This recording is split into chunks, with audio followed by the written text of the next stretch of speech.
we all remember former CNN White House contributor Jim Acosta for the times he just got dunked on by President Trump, just time and time again. He was one of our favorite people to dislike feverishly.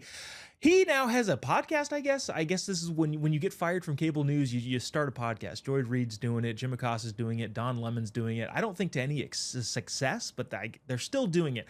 Anyways, Jim Acosta decided he was going to interview an AI version of a would-be student who was unfortunately killed in the one of the horrific school shootings of the past, in which this AI depicted this kid as if he was gotten older, and there was a discussion about gun control. We had a discussion right before this segment of whether or not we were going to play that video. I've decided not. I'd rather just comment on it because I think it's kind of just sick and disgusting. I'm curious to see if our panel agrees. Gates and Sierra will rejoin us. Gates, again, I don't really want to play the whole thing. People can go seek it out if they want. It's in the B-roll. But what are your thoughts on this? Kind of just as a cultural thing of trying to make a point with an AI of, again, horrific incident of a dead kid.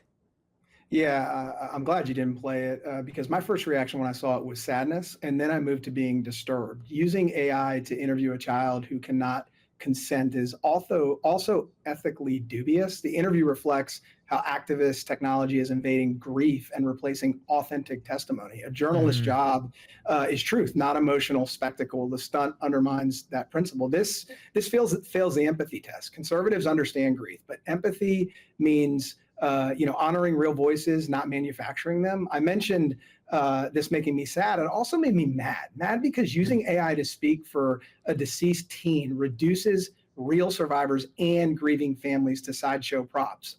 Look, I'm extremely empathetic to this family, but they're letting the media use their son as a prop. You can either let tragedy define you or you can use it to shape your future. My good friend, Ryan Petty, his daughter was tragically killed in the Marjorie Stoneman Douglas school shooting in Florida. He has dedicated the rest of his life to honoring his daughter, Elena, and has become the country's leading expert on school safety. We had an entire episode on my show going through his story. He has turned tragedy into triumph, and he allowed me to quote him for this. I called him, and in his words, he says, "This doesn't add anything to the cause, and it's disgusting."